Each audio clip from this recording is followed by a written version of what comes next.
अर्जुन उवाच जायसी चेत कर्मणस्ते मता बुद्धिर्जनार्दन तत्किं कर्मणि घोरे माम नियोजयसि केशव। अर्जुन ने कहा, हे जनार्दन, हे केशव, यदि आप बुद्धि को सकाम कर्म से श्रेष्ठ समझते हैं तो फिर आप मुझे इस घोर युद्ध में क्यों लगाना चाहते हैं।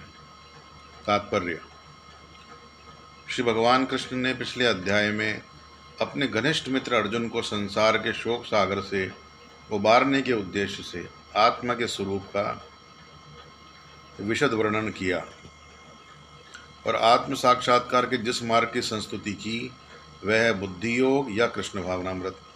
कभी कभी कृष्ण भावनामृत को भूल से जड़ता समझ लिया जाता है और ऐसी भ्रांत धारणा वाला मनुष्य भगवान कृष्ण के नाम जप द्वारा पूर्णतः कृष्ण भावना भावित होने के लिए प्राय एकांत स्थान में चला जाता है, किंतु कृष्ण भावनामृत दर्शन में प्रशिक्षित हुए बिना एकांत स्थान में कृष्ण नाम जप करना ठीक नहीं। इससे अबोध जनता से केवल सस्ती प्रशंसा प्राप्त हो सकेगी। अर्जुन को भी कृष्ण भावनामृत या बुद्धि योग ऐसा लगा मानो वह सक्रिय जीवन से संन्यास लेकर एकांत स्थान में तपस्या के अभ्यास।